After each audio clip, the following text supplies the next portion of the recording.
खट्टा मीठा पहाड़ों के आम का ऊपर पापड़ बनाने का ऊंचाई न्यू को रेसिपी छूते आज हम हरे बनाने के लिए दरख्त में बताएंगे बिल्कुल नीला आसान तरीके आसमान से। मिला हेलो जो फ्रेंड्स, रातों को नमस्कार, तारों बिहारी से किचन फूड में भर आपका जाता था। स्वागत है। आज सागर देखिए सरहदी आम का पापड़ उन कैसे तारों को बनाया जा रहा छूना है इसे। चाहते थे, पर बहुत दिल में टेस्टी एक लगता है खाने खालीपन में। था, क्योंकि जिंदगी में ममता की छांव नहीं थी।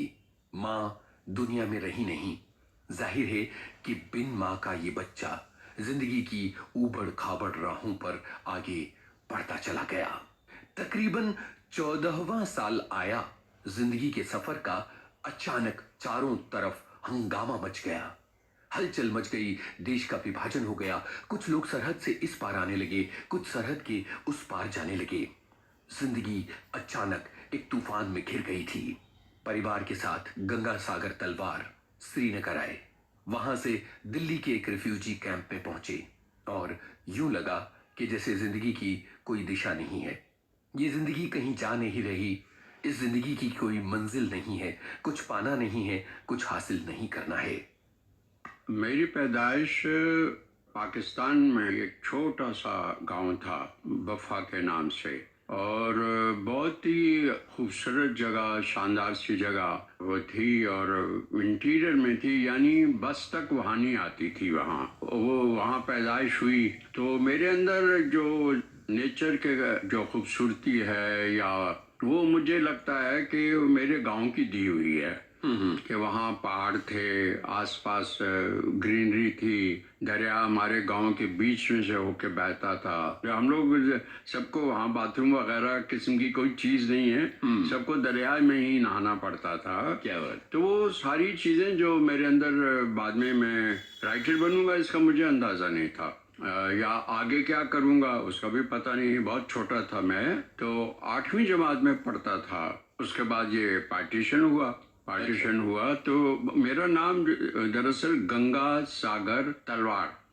तो सागर सरहदी बहुत बाद में जब मैं राइटर बना, तो तब मैंने वो जो नाम सब जो जैसे जिया सरहदी या इस तरह के लोग कर दे, मुझे भी पता नहीं, बच्चा ही था मैं।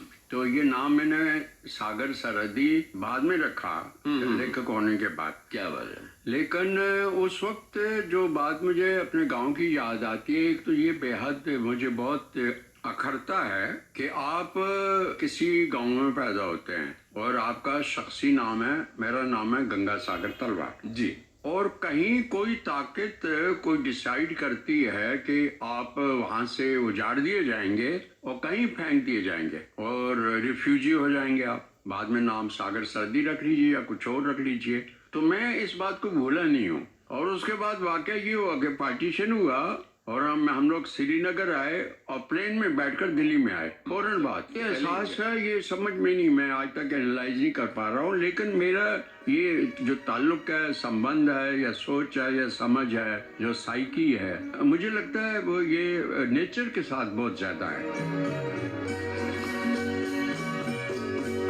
सागर सरहदी ने किसी तरह जो पढ़ाई लिखाई थी वो जारी रखी, और इसके अलावा दुनिया और जिंदगी को सीखते चले गए। पर दिल में एक टीस थी, एक तकलीफ थी, एक पीड़ा थी कि क्यों ये सरहदें बनती हैं, क्यों मुल्कों का बंटवारा हो जाता है। और गंगा सागर तलवार ने अपना नाम बदल कर रख लिया, सागर सरहदी।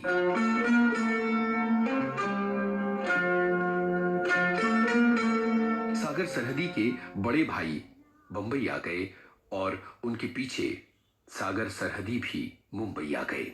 अब सवाल यह था कि इस बड़े से शहर में क्या किया जाए कि आजीविका चले। बहुत सारी नौकरियां की और छोड़ी, क्योंकि नौकरियों में सागर सरहदी का मन रमा नहीं। उनके अंदर एक रचनात्मक तूफान था। वो जिंदगी में कुछ क्रिएटिव करना चाहते थे।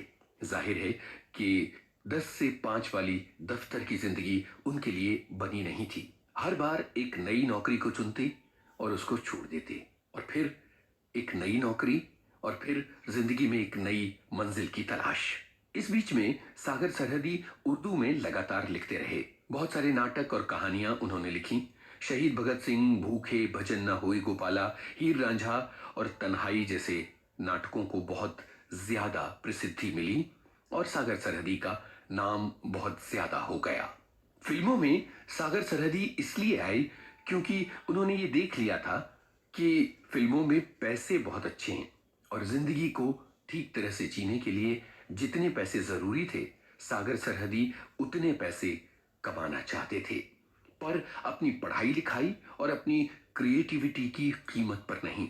इसलिए उन्होंने अपने विचारों को कभी बदलने नहीं दिया और कभी अपने काम में समझौता नहीं किया। चूंकि नाटकों में बहुत प्रसिद्ध हो चुके थे सागर सरहदी, इसलिए धीरे धीरे उन्हें फिल्मों में मौका मिलता चला गया। सन 1974 में उन्होंने फिल्म गूंज के संवाद लिखे। इसके बाद फिल्म आलिंगन के संवाद लिखे। इस फिल्म की ज्यादा चर्चा नहीं हुई। इस दौरान उनकी मुलाकात यश चोपड़ा से हुई और उन्हें मौका मिला फिल्म कभी कभी के स्क्रीन प्ले और डायलॉग में शिरकत करने का। फिल्म कभी कभी बहुत बड़ी कामयाब फिल्म बनी और सागर सरहदी का चारों तरफ नाम हो गया। तेरे चेहरे से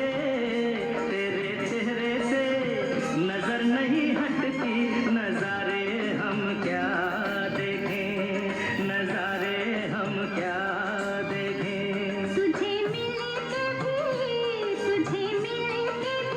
प्यास नहीं घटती, नजारे हम क्या देखें, नजारे हम क्या देखें। कभी कभी के बाद सागर सरहदी ने अगली फिल्म लिखी नूरी।